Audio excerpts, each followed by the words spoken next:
Donc là, ce qu'on va faire, c'est qu'on va pas créer de nouvelles entités aujourd'hui. Là, j'ai mis un peu n'importe quoi en fond, c'était juste pour vous montrer le rendu, hein, le fait que ce soit un peu glacis comme ça et full card, parce que je pense que c'est intéressant, c'est plus immersif, c'est plus sympa. Mais on va générer ces illustrations. On va se faire le boulot de, bah ok, maintenant ça y est, j'ai créé mes entités. J'ai commencé à réfléchir un peu à quoi mes persos ressemblent. Ok, il a les yeux marrons, il a des lunettes, il machin. Est-ce qu'on peut en générer des avatars en local? Toujours, hein, l'idée c'est vraiment de rester sur de l'IA local. Moi, dans ma pratique au global, je suis pas que local. Je suis pas un extrémiste du local. Ça dépend de pourquoi j'utilise l'IA. En fait, dans ma vie de tous les jours, j'utilise pour plein de choses. Mais pour écrire et pour une structure que je veux en tout cas garder dans la confidence le temps de... tout simplement, c'est pas prêt, quoi. J'ai envie de peaufiner le truc dans mon coin. J'ai pas envie que ça se sache. J'ai pas envie de le partager à ce stade. J'ai pas envie que des algorithmes ou des services utilisent ces datas-là, etc. On va faire ça dans Localprose et donc je vais faire de l'IA locale. Du coup, pareil, pour l'image, on pourrait très bien se dire, ok, je veux faire une illustration. Je vais illustrer l'appartement de Risa, là, par exemple. Je vais illustrer Risa, la tête qu'il a.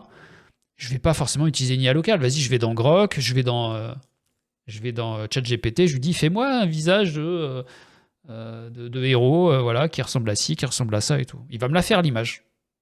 On peut très bien faire ça. Mais là, je vais vous montrer comment on peut faire ça en local. Alors, c'est une alternative, il en existe tout un tas. Donc, Stability Matrix, c'est une première structure, je vais le lancer. J'espère que ça ne va pas tout faire planter. Comme là, je ne suis pas sur la bécane de stream, normalement, il n'y a pas de souci. Donc là, vous voyez, alors pour simplifier, vous avez la possibilité d'installer tout un tas de packages. Stability Matrix, vous voyez, c'est un logiciel. Hein, ça vous donne une structure, en gros.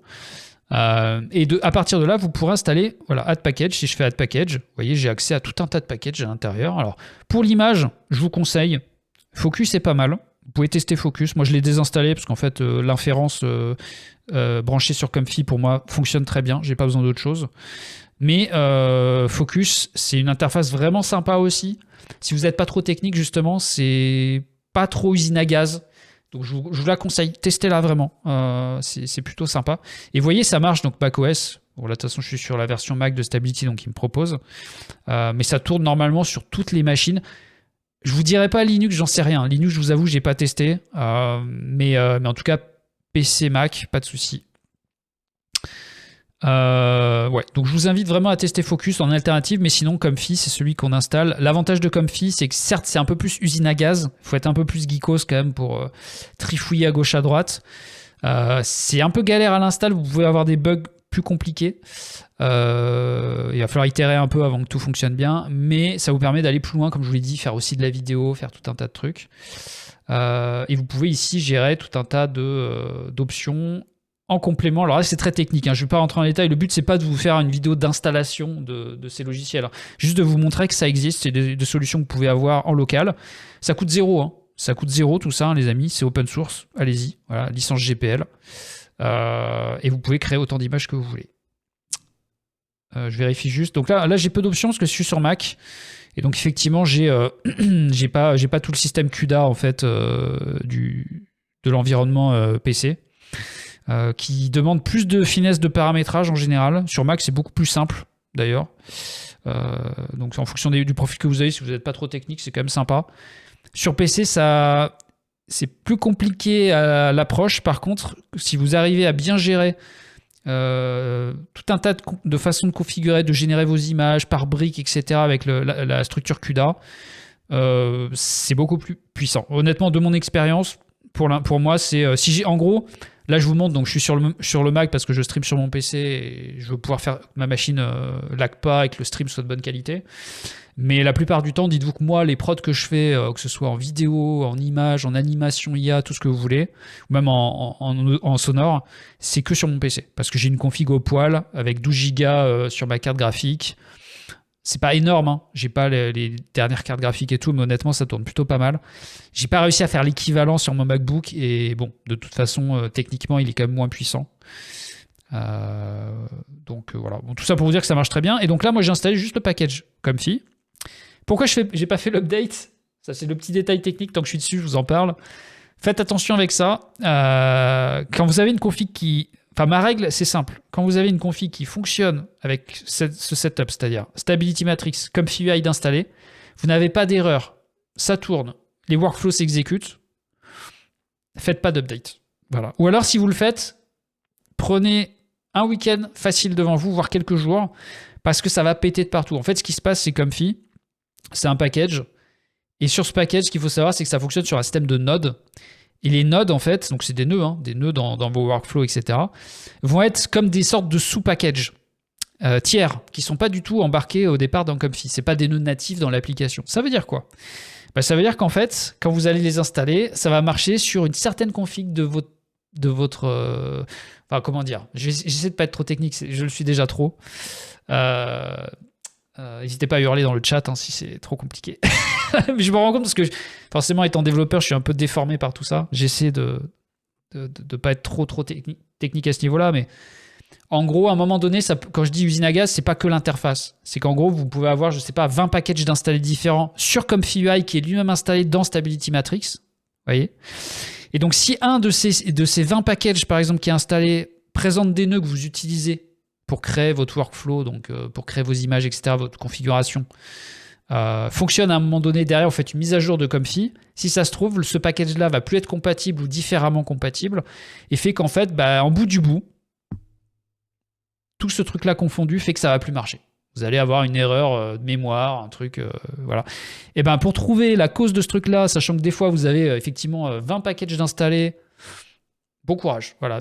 Parfois, c'est simple. Il faut juste faire une mise à jour du petit package et ça marche. Parfois, vous faites la mise à jour, vous dites c'est bon, j'ai résolu, puis en fait, ça pète à gauche et puis ça repète à droite. Un enfer. Donc, mon conseil, ça dépend de comment vous utilisez l'outil. Si vous voulez toujours les trucs dernier cri, vous êtes un psychopathe de l'update. Toujours, il faut que mon truc soit à jour et tout. Ça fait partie de votre process. Faites-vous plaisir, prenez le temps de débugger, etc. Si vous êtes un auteur, vous vous dites ok, j'ai vu des vidéos d'Alex là, j'ai vu en stream. Il fait une illustration en avatar, j'aimerais bien faire pareil. Installez la version de base, touchez à rien dès que ça marche. Voilà, vous gardez le truc chez vous, ça fonctionne, ça fait les belles images que vous voulez. Ok. C'était le petit conseil en intro, mais, mais je pense que c'est toujours bon à rappeler. Donc, vous avez installé Comfy, là, on va le lancer. Donc, ça va se lancer. Alors, c'est des lignes de commande, voilà, ça va dérouler, tout le truc va s'installer. Vous voyez, il cherche tout un tas de trucs. Alors, c'est moins verbeux que ce que j'ai sur mon Windows, quand même. Mais normalement, ça plante pas parce que justement, je dois avoir une config assez stable. C'est la première fois qu'on le teste en live, les amis. Donc, autant je vous dis ça et on part dans du debug, je pense pas. Mais vous voyez, là, ça détecte qu'on est en device MPS, donc on est bien sur Mac. Ça vous mettrait autre chose si vous étiez sur PC. Ça reconnaîtrait votre carte graphique, la RAM que vous avez, etc. Alors là, ça peut faire peur. On voit des grosses lignes, warning, machin. Il y a des trucs qui vont pas. Vous inquiétez pas, tout est maîtrisé. On apprend en fait avec ces systèmes-là à passer parfois avec les warnings en se disant il y a des warnings, ça va. Parce que sinon, si vous voulez zéro warning partout, c'est même parfois impossible complètement, quoi. Ouais, il ne trouve pas un module, par exemple, parce que ça, c'est un module, moi, qui fonctionne sur Windows, mais pas sur Mac. Et on attend que ce soit lancé. Il va nous dire à un moment donné que c'est bon. Alors, ce qu'il faut savoir, c'est que Comfy, vous pouvez le lancer avec Stability Matrix et ensuite l'utiliser en dehors. Vous voyez, il vous file une adresse, là. Si je vais dessus, voilà. Il m'ouvre. Alors, ça, c'est un des workflows que j'avais en place, que j'ai pas dû modifier. Voilà à quoi ça ressemble un workflow sous Comfy. Donc là, vous voyez, l'adresse, je suis 127.0.0.1, donc c'est une adresse locale. Donc en local, j'ai un serveur comme ça qui s'est lancé. Et là, ça ressemble à ça un workflow. Vous voyez, c'est usine à gaz quand même. Et là, il est pas compliqué celui-là. Donc là, chaque nœud a un rôle. C'est une configuration. Je vais prendre tel modèle, je vais faire tel truc, je vais redimensionner dans telle partie. Je vous montre pas, c'est pas l'objet de cette vidéo. Mais en gros, voilà, là, dans celui-là, typiquement, je mets une image en entrée, une image que j'ai générée par IA. Il me fait tout un truc et à la fin, il me sort une vidéo. 25 images par seconde, voilà. Ça, c'est un des workflows que vous pouvez avoir dans Comfy. Ça ressemble à ça. Quand ça marche, vous touchez à rien. Mais là, aujourd'hui, on ne va pas l'utiliser de façon si technique. En fait, on va rester sur Stability directement. Et en fait, vous avez ce qu'on appelle ici inférence. Voilà. Stability Matrix, directement dans l'interface. Vous voyez, comme ça, là, c'est un peu plus clair quand même. C'est un peu moins... Alors, il y a quelques petits paramètres, mais ça va. Ça pourrait être pire. Le préalable, c'est d'avoir bien lancé Comfy. Donc ici, vous avez en haut à droite l'option qui vous indique que c'est connecté. Si vous revenez sur Package, normalement, voilà, on voit que c'est live. Là, ça tourne. C'est des routines de fond. Là, vous n'êtes pas en ligne. Vous n'êtes pas sur un serveur cloud. Vous êtes juste chez vous sur votre machine. Vous avez lancé un serveur local qui vous permet de faire des choses. Et donc là, l'inférence, comment ça marche ? C'est une interface dans Stability Matrix qui va vous permettre de générer des visuels, des images. Donc là, j'en ai 2.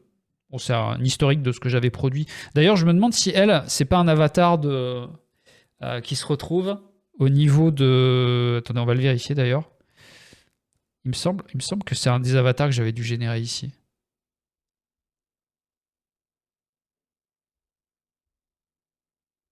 Elle est là. Vous voyez? Donc elle, là, ici, alors je l'ai embarquée en dur dans l'application, c'est-à-dire que ces avatars-là, vous pouvez, quand vous créez comme ça un personnage, directement en piquer un qui est là, ça va. C'est ce que j'ai fait avec Risa d'ailleurs, ici il existait déjà. Mais là, l'idée, c'est de se dire, non, moi je vais en importer un qui n'existe pas là, parce que j'y trouve pas le personnage que j'ai en tête. Donc on va s'amuser un peu. Et donc, en s'amusant, on retourne sur Stability, et donc on va le générer ici. Alors, comment ça marche ici, en gros, je suis quand même obligé de vous expliquer un peu comment ça fonctionne, parce que même si on ne veut pas rentrer dans le détail du workflow comme fil avec tous les nœuds illisibles, là, on est dans l'inférence. Donc ici, vous avez votre modèle. Donc là, vous pouvez bien sûr sauvegarder les configurations, etc. Là, on n'est pas dans Localprose. Hein. Là, on est vraiment dans Stability Matrix, qui est un autre outil qui permet de brancher donc plusieurs packages, donc comme UI, qui vous permet par l'inférence de Stability Matrix, voilà, vous avez juste besoin de savoir qu'il faut aller là, de configurer, vous avez besoin de configurer ce qui est à gauche, ça va être les paramètres du modèle qui vont permettre de générer l'image. Là, vous avez les prompts, donc là, c'est la zone, effectivement, où vous allez dire à l'IA, génère-moi ça. Tout comme, vous savez, dans Localprose, le parallèle, je vous fais le parallèle pour que vous compreniez aussi, parce que vous allez voir que c'est assez simple, en fait, finalement. Ici, on crée un personnage dans Localprose, là, j'ai un prompt. J'ai une zone où je peux demander à mon IA local, à mon modèle IA, génère-moi un personnage fasciné par les systèmes et les données, qui a étudié la science de l'information, blablabla. Je fais générer, et bien là, c'est exactement la même chose que vous avez dans Stability Matrix, ici. Sauf que là, vous avez un champ dédié. Et c'est un prompt texte, pour le coup, parce que là, on va faire du text to image. En IA, on peut faire tout ce qu'on veut. On peut faire de l'image vers de l'image, on peut faire de l'image vers de la vidéo, du texte vers de la vidéo, bref. C'est pas un cours d'IA que je vous fais là, hein. Mais là, l'idée, c'est on va se dire, j'ai une description, j'ai du texte, j'ai ce qui s'apparente le plus à une direction que je peux donner à un modèle IA. Je vais l'écrire ici. Le négatif, c'est tout ce que je veux pas qui ressorte en gros dans mon image. Donc là, je vais mettre plutôt des mots-clés, bad anatomy, je veux pas que duplicate face, je veux pas qu'il y ait deux fois la tête du personnage, je veux pas que ce soit distordu, mauvaise qualité, etc. Ce qu'il faut savoir, c'est que tout ça, tous les paramètres là que je vais quand même vous en parler un petit peu, parce qu'ils ont un sens pour qu'on arrive à obtenir un résultat quand même tel qu'on le désire pour notre personnage, pour notre lieu, parce qu'on va voir qu'après pour les illustrations, le boulot est un peu différent. On va pas forcément du coup écrire les mêmes choses ici. Pour que ce soit efficace, dites-vous que le contenu du prompt, donc le texte ici, le contenu du négatif prompt, donc c'est-à-dire en gros, on dit à l'IA, fais ça, et dans ce que tu fais, ça, tu l'enlèves. Ce qui fait que, en bout du bout, ce que tu vas générer comme rendu final va tenir compte de ces deux prompts. Et si vous changez le moindre mot, si j'enlève là par exemple overexposed ou smooth skin, en gardant tout le reste exactement à l'identique, j'enlève un mot, je change une virgule, vous allez voir que le résultat va changer. Donc c'est vraiment très précis. Et en même temps, c'est de l'IA. Alors l'IA, je ne vais pas vous faire le détail de comment ça fonctionne à partir d'un texte pour générer une image. Pour résumer très très schématiquement et de façon extrêmement simplifiée, vraiment, très caricaturale, l'idée c'est qu'au début, l'IA ne sait pas ce que vous voulez écrire. Ça reste une IA. Ce que vous voulez dessiner, pardon.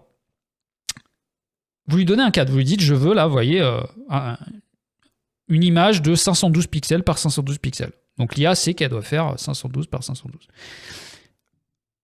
Contrairement à ce qu'on pense, le principe de ces IA-là, c'est pas je dessine une image. C'est j'ai une image avec plein de bruit. C'est-à-dire que j'ai du bruit de partout. L'image est imaginez une image chargée, pixelisée, illisible, floue, etc. Et grâce à comment on va dire à l'IA ce qui doit émerger de cette image, c'est plus comme ça qu'il faut le voir en fait, émerger de cette image bruitée, eh bien, ce sont ces mots-là, et vous avez compris les mots négatifs, qui vont dans la soupe de l'IA, dans sa compréhension algorithmique, faire que, sachant que c'est un modèle, hein, c'est basé sur un modèle, il y a plusieurs types de modèles et tout, ce modèle-là, du coup, va comprendre qu'il doit faire émerger de ce cadre-là, avec les directives que vous lui donnez, avec ces mots-clés, l'image qu'on voit ici. Et donc c'est la raison pour laquelle aussi, d'une génération à l'autre, il n'y a pas de lien entre deux générations. On génère une image ici, si j'en régénère une même avec ce qu'on appelle une seed, donc une seed différente, donc c'est comme un index en fait, un ID quoi. C'est ce qui marque en fait ce que peut être l'image derrière. Si vous à chaque fois vous faites une seed aléatoire, c'est-à-dire que là c'est 1, 2, 3, machin, enfin voilà, vous écrivez -1, vous écrivez 12, vous écrivez 46, ça va automatiquement changer le bruit finalement initial, d'où va surgir ensuite l'image. Et donc vous allez avoir des résultats différents. Si par contre vous figez la seed, vous dites bah tiens en fait cette seed là, finalement c'est pas mal. Pas mal le rendu, là j'aime bien. Je suis satisfait par rapport au prompt et au négatif prompt et à tout ce que j'ai mis avant. Comme je vous l'ai dit, hein, le moindre petit changement, ça peut quand même faire bouger les choses. Et ben, je fige ma seed. Donc là, seed is locked, ça veut dire quoi? Ça veut dire que derrière, vous pouvez vous amuser. Là, je vais, voilà, je vous en reparle après, mais 30 steps, je vais en mettre plutôt 31. Je vais en mettre 40. Je vais en mettre 26. Je vais juste changer ça. Tout le reste, ça reste pareil. Et derrière, je vais obtenir une image qui, vous allez voir, va un peu changer, mais il restera quand même très proche de ce qu'on avait au départ, parce que la seed est identique. Si par contre vous ne faites pas ça, vous gardez le côté random seed, donc aléatoire, et vous relancez, là vous allez avoir une image complètement différente. On va faire les tests, hein, vous allez le voir. Donc comment je peux ensuite vous expliquer un peu je vais vraiment aller à la machette sur tous ces concepts, mais c'est juste pour vous expliquer très simplement comment on peut faire. Vous choisissez un modèle. Donc ici vous avez plusieurs modèles. Moi, j'aime bien le Juggernaut, et je trouve que c'est un des modèles que j'apprécie, que je trouve assez polyvalent, on va dire, pour tous les types de prod que je fais en général. Il y en a d'autres qui existent, bien sûr, en fonction de ce que vous voulez créer par de l'IA locale. Mais je vous conseille de tester celui-là, parce que vous allez voir que le rendu, bah, vous voyez, hein, on a quand même quelque chose d'assez sympa, pour du personnage notamment. Peut-être qu'à la limite, d'ailleurs, pour des lieux, c'est pas forcément le mieux. Maintenant, on arrive quand même à des bons résultats, mais voilà.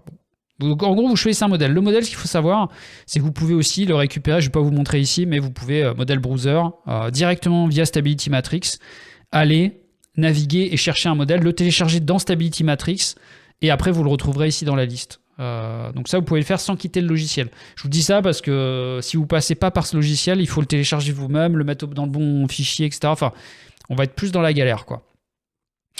Donc voilà en gros l'idée. Une fois que vous avez votre modèle, le reste, je ne vais pas tout vous montrer, mais on a en gros le sampler, ça c'est important. Alors là, vous en avez des tonnes. Alors vous dites, ah mais attends, je suis perdu, je prends lequel Alex? C'est le bordel. En fait, ça va dépendre de votre modèle. C'est-à-dire qu'en fonction du modèle, souvent vous avez une page de ce modèle qui existe quand vous le téléchargez. Si je vais sur la page du modèle Juggernaut, il va me dire... utilise plutôt du Euler en sampler avec 30 steps, etc. Donc suivez déjà ces instructions-là. De base, c'est intéressant pour, quand on n'a pas trop l'expérience d'un modèle, de se dire, ok, par défaut, je mets ce qu'on me dit, on voit ce que ça donne et après j'ajuste. Moi, ce que je vous conseille, petit retour d'expérience. Euler, très bien. Euler ancestral, pas mal aussi. En gros, ces deux-là sont vraiment, vraiment sympas. Moi je reste sur Euler, c'est celui que en général je garde. Il y en a un autre qui est pas mal, c'est tout ce qui est DPM++, 2M ou 3. 3M SDE est pas mal. Moi en général chez moi, c'est des modèles qui génèrent trop d'artefacts dès que je fais trop de steps. Et donc j'aime moins le rendu, j'aime moins quand je veux faire quelque chose d'un peu plus réaliste. J'ai tendance quand même à rester sur le Euler qui est plus... qui globalement a une meilleure qualité. Après, libre à vous de tout tester. Hein. Il y en a énormément, les amis, mais globalement, c'est quand même ceux-là qui reviennent souvent. Scheduler, pareil, je ne rentre pas dans les détails, mais c'est un sous-ensemble, on va dire, ça précise le sampler. Rester en normal, éventuellement Cara, c'est pas mal aussi. Le bêta est bien, mais en fait, le bêta souvent rejoint le normal, mais rester sur l'un des deux, c'est plutôt pas mal. Alors, les steps, c'est important. Les steps, c'est le nombre de... En gros, ça va être le nombre d'itérations de l'IA sur tout ça, là, jusqu'à produire le résultat. Plus vous augmentez le nombre de steps, plus en général, je vous dis bien en général, ça dépend du modèle, de tout ce que je viens de vous dire, plus en général, avec un nombre de steps élevé, vous avez un résultat de qualité. C'est-à-dire qu'il va être plus fin, plus réaliste, etc. Plus. Parfois, attention, si vous faites trop de steps, ça va brûler l'image. C'est-à-dire qu'en fait, ça va tellement itérer sur l'image que ça va limite être trop précis, dans le sens où, à un moment donné, le pixel, vous l'avez raffiné 10 000 fois, 10 millionième fois, il devient rouge, il devient vert, et vous allez le voir, à un moment donné, ça va décrocher. Donc il faut quand même avoir suffisamment de steps, parce que si vous en mettez, on fera le test, si on en met que 5 ou 10, ça fait un truc vraiment pas beau. L'IA n'aura pas travaillé assez. Et donc 30 steps, voilà. Alors ce qu'il faut savoir, c'est que plus vous avez des steps importants, plus la génération va être longue. Et plus aussi, ça va demander une machine puissante. Il n'est pas impossible que sur des machines un peu moins performantes que ce MacBook Air, qui déjà n'est pas forcément la Rolls-Royce de la perf, vous allez voir qu'au-delà peut-être d'un certain nombre de steps, ça va vous faire des alertes. Votre PC ne va pas exploser, hein, mais ça vous dira que vous avez dépassé la mémoire, etc. J'ai jamais eu ça sur Mac. Sur PC, c'est vrai que des fois, ça s'est produit. Mais quand je forçais, hein, quand j'allais à 120, 150, voilà. Donc 30 steps en général, c'est un bon. Je vous conseille entre 30 et 60, c'est pas mal. Le CFG, c'est super important aussi. C'est de 0 à. Je sais pas jusqu'où ça peut aller d'ailleurs. Je me demande si c'est limité ou pas. En général, les bonnes valeurs, c'est entre 3, 5, 6, 7, ça dépend de ce que vous voulez faire. L'idée du CFG, c'est plus vous êtes vers 0, plus en gros, le prompt que vous avez écrit ici, donc en gros, vas-y, IA, dessine-moi ça, va être respecté. Donc plus vous êtes bas, plus c'est respecté. Ou alors c'est l'inverse, je sais plus, je sais jamais en fait. C'est l'un des deux. En gros, dans un extrême, c'est très respecté. Je pense que plus c'est bas en fait. Et en gros, plus le CFG monte, donc si vous passez là, si je m'amuse à mettre 5, 5,50, etc., plus en gros tu dis à l'IA, ok, ça c'est ton prompt, fais-moi cette image, mais je te laisse un peu plus de liberté par rapport à ce que tu sais faire, toi modèle Juggernaut là. Et donc tu vas interpréter peut-être des mots un peu différemment, voilà, donc ça donne aussi des résultats plus intéressants, un peu plus créatifs, c'est-à-dire que l'IA s'exprime davantage. Maintenant c'est moins ce que vous vouliez au départ, donc ça dépend de ce que vous voulez faire. Et parfois à vouloir là en disant ça, moi j'ai tendance à me dire mais dans ce cas-là Alex, mais 1 partout, mais 0, tu veux que ce soit tout le temps exactement. Et en même temps, non, parce qu'en fait c'est comme les steps, ça part d'une bonne idée, on se dit plus on met haut, plus ça va être de la qualité. Si on a un CFG trop strict, ça va être potentiellement trop strict. Et parfois, à la description ici, il y a des trucs auxquels des liants, des éléments qui graphiquement auraient du sens, qu'on n'a pas rentré à l'intérieur, et que l'IA va, sans rajouter les mots, mais va déduire presque de notre histoire ici pour faire son image. Et du coup, l'image sera plus cohérente, plus réaliste. Donc il ne faut pas non plus être trop strict. Bref, vous jouez avec ça, vous essayez de trouver la bonne valeur. Moi, je vous conseille entre 3 et 5 en général. 3 et 6, c'est pas mal. Et alors ça, ensuite, c'est la taille. Taille de votre image. Alors, ce qu'il faut savoir, c'est que pareil, en fonction des modèles, il y en a qui vont être plus ou moins bons sur certains types de tailles, sur des formats plus ou moins carrés, horizontaux, verticaux, etc. Là, en fait, on part tout simplement sur un format carré parce que ça correspond à de l'avatar.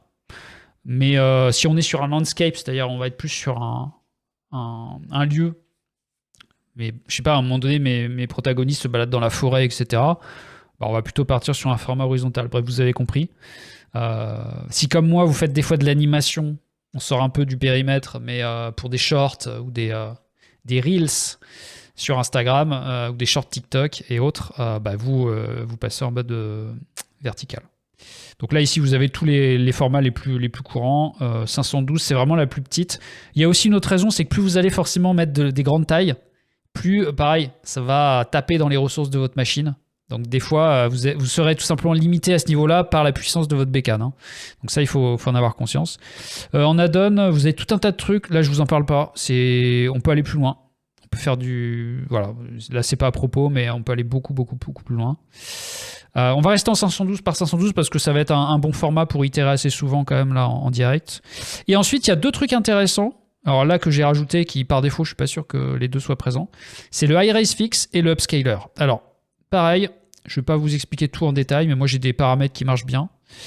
En gros, le high res fix, c'est on va agrandir l'image résultante. C'est-à-dire que là, au départ, on veut une 512 par 512. L'IA va nous donner une 512 par 512. Par contre, moi, je veux pas une 512 par 512, je vais lui demander de l'upscaler un petit peu. Je vais lui demander, tu fais un fois 1,5 sur 512, alors ça va devenir une...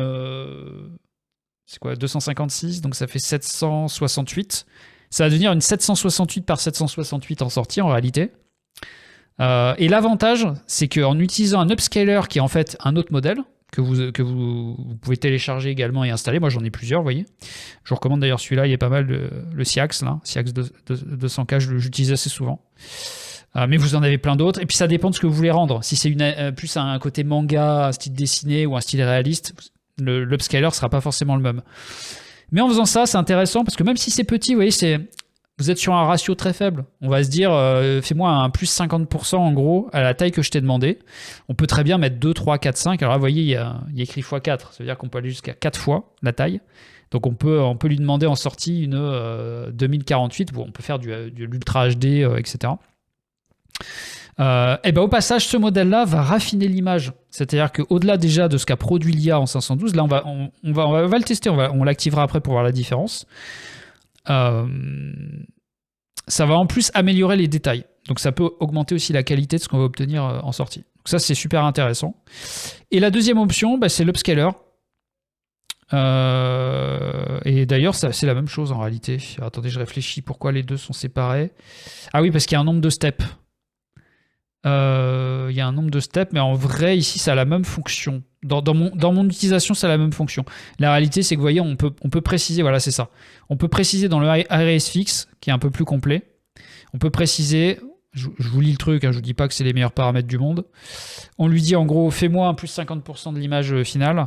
Mais en plus de ça, tu vas le faire sur 15 steps. Vous voyez, on retrouve notre système de steps qu'on avait avant. Où là, il nous a fait une 512 par 512 sur 30 itérations. On lui dit, là, tu vas nous faire un petit bonus. Tu nous en rajoutes 15. D'accord, avec un denoising de machin. Alors là, le denoising, c'est pareil. L'idée, c'est exactement, ça rejoint un peu l'idée du CFG. C'est plus vous allez effectivement augmenter ou baisser va faire varier ce denoising, plus ça va être plus ou moins fidèle à l'image 512 par 512 que vous a déjà généré l'IA juste avant. Donc, en gros, tu dis à l'IA, trivialement, fais-moi un RSFix et lâche-toi un peu plus, invente-moi quelque chose, ou reste très fidèle à la 512 que tu as créé avant. Il ne faut pas être trop fidèle, toujours pareil, parce que sinon, on lui donne peu d'espace pour affiner et vraiment produire une image de meilleure qualité. Il faut toujours lui laisser une petite latitude pour qu'il puisse justement mieux organiser le rendu. Donc, 15 steps, je vous conseille par défaut les paramètres que j'ai mis, là, ils sont pas mal. 1,50, c'est pas trop long en plus. 15 steps, ça prend un peu de temps, mais c'est suffisant. Vous pouvez essayer, bien sûr, avec plus. Et le denoising 0,3 en général est pas trop mal pour ce genre de job. Donc là, ce qu'on va faire, l'upscaler, on va pas l'utiliser. L'upscaler, c'est pareil, sauf qu'en fait, ça ne va pas avoir ce côté IRS fixe, le côté fixe. C'est-à-dire que ça va juste upscaler, ça va agrandir votre image, et au passage, ça va éviter que, vous savez, une image typiquement de base, si vous l'étirez, vous dites une 512 par 512, je veux que tu en fasses une 1024 par 1024, faites ça sous Photoshop, sous GIMP ou autre, ça va flouter votre image, parce qu'en fait, il va juste étirer vos pixels. Là, l'avantage de l'upscaler, c'est qu'il va faire le même truc, il va agrandir l'image, sauf qu'en fait, il va aussi recalculer tous les pixels de telle sorte que ça reste net, même si il agrandit l'image. Donc voilà, je caricature, mais en gros, c'est l'idée. Vous avez tout. Une fois que je vous ai dit ça, vous avez tout ce qu'il faut savoir. L'acide, on la laisse. Alors, il y a juste l'option de la bloquer si à un moment donné, on veut affiner des trucs sur une image qui nous plaît. Mais sinon, on laisse. Et après, la dernière option, c'est le nombre d'images que vous voulez. Donc, batch size, c'est la taille d'un batch. Donc, en gros, si vous dites, je veux 4 images en une seule, là, vous mettez 4. Vous voyez, il y a la petite icône à côté qui précise. Ou alors, vous pouvez dire, je veux juste des images 512, va pas m'inventer des grilles ou quoi, par contre, j'en veux 12, 15, 60. Là, en fait, ce qui est bien avec ça, c'est que vous pouvez aller vous faire un café. Une fois que vous avez rentré votre prompt, vous cliquez sur 10, ça fait vos 10 images, vous revenez et vous regardez à quoi ressemblent vos images. Voilà, donc ça, c'est quand même un petit truc sympa. Moi, ça m'arrive de faire ça, parce que je fais plein d'autres choses en même temps en parallèle, pour pas être bloqué sur ma tâche. Je génère des images, je fais un autre truc et je reviens quand le truc est fini. Bon, là, on va faire ça un par un tranquille. Donc voilà, vous avez tous les éléments. Après, il n'y a plus qu'à tout simplement écrire un joli prompt. Là, je savais même pas qu'il y avait... Ouais, il y a des styles. Ouais. Alors, style, le problème, c'est que c'est pas forcément bien. Qu'est-ce qu'il y a? Prompt amplifier. Il y a plein de trucs que j'ai pas forcément testé non plus. Hein. Là, je vous dis vraiment, moi, mon usage à moi. Mais alors, il y a un truc intéressant, par contre, c'est que vous voyez, quand je fais ça... par exemple, là, j'avais une deuxième version, j'avais un peu plus zoomé sur le visage. Est-ce qu'on le voit? Est-ce que ça a changé ou pas? Lightning a changé peut-être, non? Ouais, il y a une virgule qui s'est rajoutée. Mais vous voyez, là c'est subtil parce que c'est le même prompt, j'avais juste itéré. Mais vous voyez, l'acide a changé. Si je change mon image, je la ramène ici, en déposé. Donc ça veut dire aussi que ce qui est bien, voilà, là vous avez l'historique. Donc ça veut dire que vous allez avoir l'historique dans Stability Matrix, ça c'est l'avantage de ce logiciel.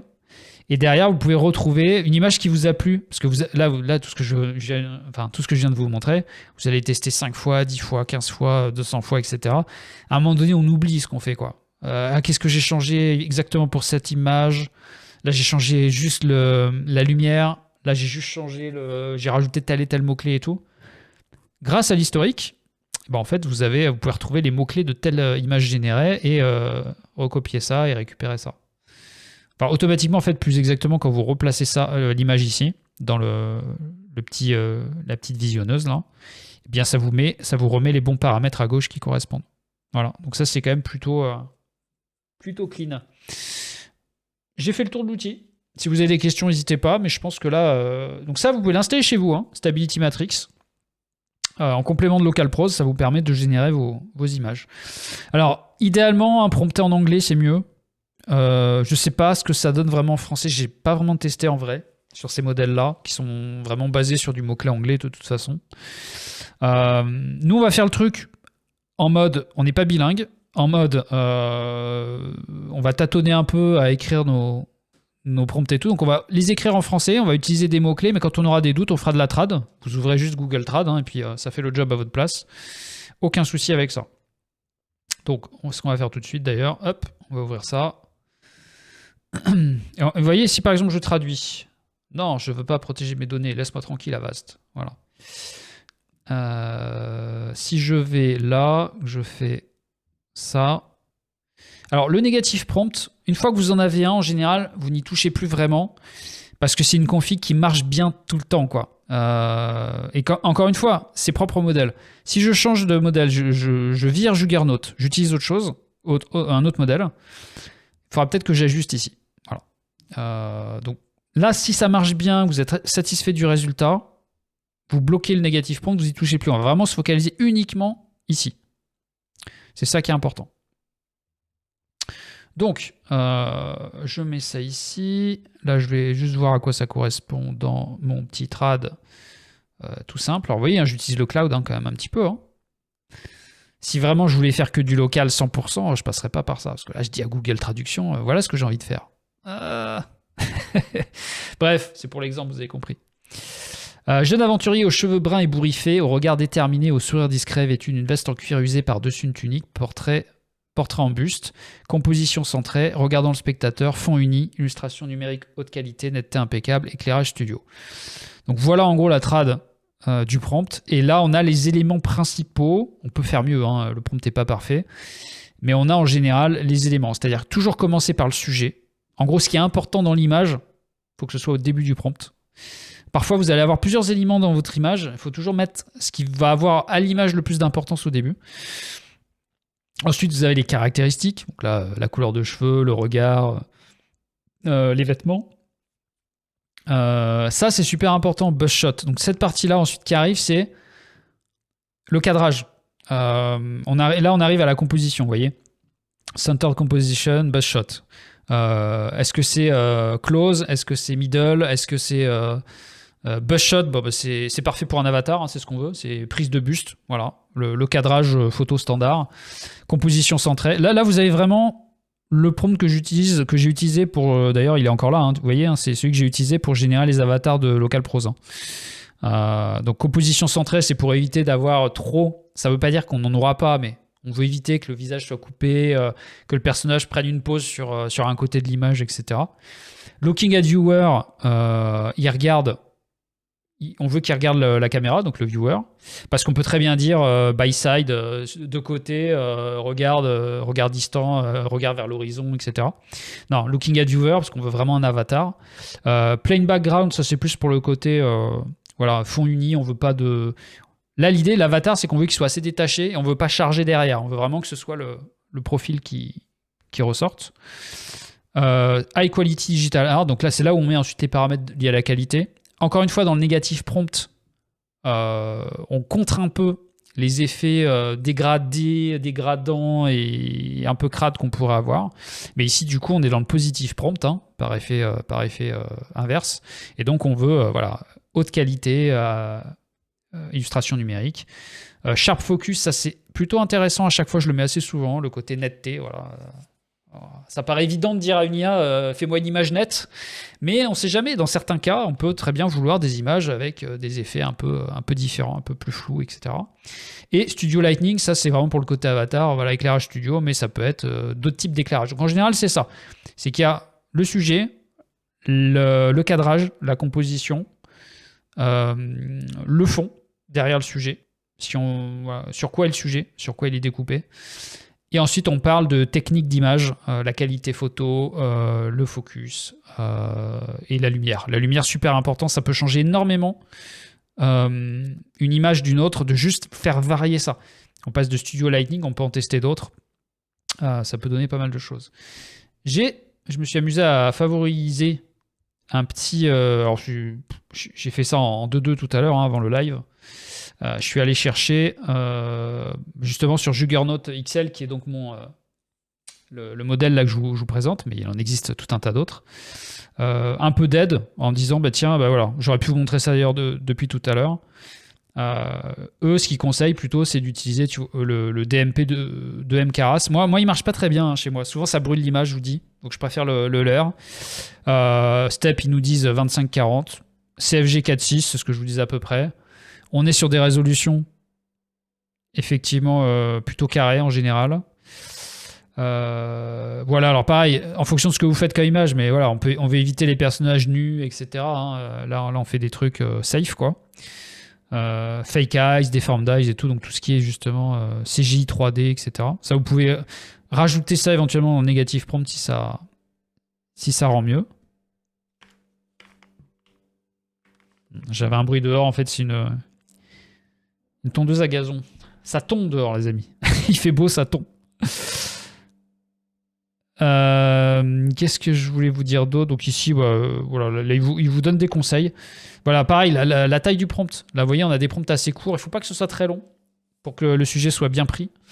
Là, il nous dit 75. Bon, vous n'allez pas compter le nombre de mots, mais en gros, c'est éviter de faire trop de verbes.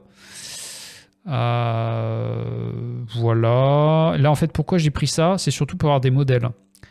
C'est-à-dire, vous voyez, là, vous avez quelques modèles intéressants. Si vous ne savez pas du tout quoi écrire au début, ça vous donne des pistes pour affiner. Vous pouvez utiliser ces modèles et ensuite, derrière, ajuster bien sûr les mots-clés qui vous intéressent. On peut faire ça aussi, vous voyez, par exemple, in the style of. Ça marche plutôt pas mal. Là, d'un réaliste de type fantasy, quoi. Fantasy realism. A Warrior Cat. Ouais, ça rend pas mal, hein. Et là, c'est ce modèle, hein. On est sur le même modèle, hein. Donc, typiquement, on va le tester, celui-là. Si on fait, mettons, on veut un cat warrior, là, ça me va très bien. Donc, je vais faire ça. Je vais sur le premier test en direct, les amis. Donc, je copie le prompt ici. Je fais le négatif. Le négatif, on va pas toucher. Il n'y a que CGI 3D. Je sais pas si je l'ai mis. CGI 3D. J'ai 3D render. CGI, ouais, si c'est ça. Donc là, on enlève l'acide. Bon, même si, comme on change de sujet, ça bougera. Et par contre, on va le faire en 512 pour que ce soit pas trop lent. Et on va rester comme ça, on va voir ce que ça donne. Donc là, je fais Generate. Donc là, vous voyez, c'est en train de tourner. Là, on voit qu'en haut, il est en train de sampler. Alors, c'est très lent, hein. En réalité, c'est très lent. C'est beaucoup plus rapide si vous avez une machine avec plus de RAM, parce que là, ça utilise vraiment vos caractéristiques techniques. Mais là, vous voyez, il suit ce qu'on lui a demandé, hein. Donc là, vous avez l'avancement. Donc, vous voyez, là, C'est lent, il itère step par step. Si vous lui demandez 120 steps, vous imaginez que ça va faire x4 hein, par rapport au temps de génération. Et on lui a pas mis d'iris fixe. Là, je lui ai juste dit, bah, tu restes sur ta 512 par 512. Je vais vous le mettre en un peu plus gros quand même. Je peux peut-être réduire un peu à gauche, à droite. Voilà. Et là, on a notre chat. Alors, vous voyez, on a un chat en 512 par 512, mais là, je sais pas si vous voyez. 512 par 512, c'est quand même une petite résolution. Ça reste un peu crade. Donc là, ce qu'on fait, imaginons, on a testé. Bon, là, ça va pas du tout en plus parce qu'il tient la lame quasiment comme ça. Bon, faut aussi que la pose, elle nous parle. Mais mettons, on se dit, ok, ce chat, il me va bien. Là, ce que vous faites, c'est que vous bloquez l'acide. Donc, vous restez sur le même chat. Là, si vous faites juste ça et vous refaites generate, il va vous générer exactement la même. Donc là, maintenant, ce qu'on va faire, c'est qu'on va, pour voir la différence sur une même seed, parce que si vous avez compris, je vais faire un RS fixe et je vais laisser les paramètres que j'ai mis en place, sachant que comme c'est une animation, en fait, je pourrais... Ah, j'ai plus. Il faudrait que je les télécharge, oui, je les ai pas. Ceux-là, ils sont pas mal. Hein. ESRGAN. Ils sont pas mal pour les animations. Il y en a un qui s'appelle d'ailleurs Anime. Mais on va rester sur le Siax qui est assez polyvalent. Et donc là, je fais juste un x0,5. Donc ça veut dire quoi? Ça veut dire que à partir de cette image-là, qui va être la même, hein, elle va être régénérée, upgrade là en taille de 50%. Et au passage, tu mets qu'un step de plus et tu t'affines. Et on va voir la différence. Déjà, on va voir que le rendu va être un petit peu plus fin en principe. J'ai l'impression que c'est un petit peu mieux. Ça se voit déjà sur l'image. Ouais, vous voyez, on voit quand même la différence. Hein. Là, en fait, la diff, c'est que du coup, on a une image beaucoup plus grande ici. Donc, ce que je vous conseille, c'est de faire ça, en fait. C'est de commencer sur de la petite image sans le RS fixe. Si vous êtes vraiment proche de vos specs techniques. Enfin, en gros, vous avez une machine pas très puissante. Comme ça vous permet d'itérer. Vous voyez, c'est quand même plus rapide de le faire en 512 sans le high-res. Ça vous permet de valider une composition qui vous plaît. Et derrière, quand vous avez une bonne composition, vous dites ok, ça va. Vous bloquez l'acide, vous activez le high-res fixe, vous relancez la génération. Et vous voyez, on reste sur un modèle. On voit qu'il y a plus de détails. Hein. Déjà, regardez rien que le visage. Le visage du cat, là. The cat face. Là, on voit que c'est beaucoup plus fin. Il y a plus de détails au niveau des poils, etc. Et là, on a quelque chose qu'on a envie beaucoup plus d'avoir en avatar dans Local Prose.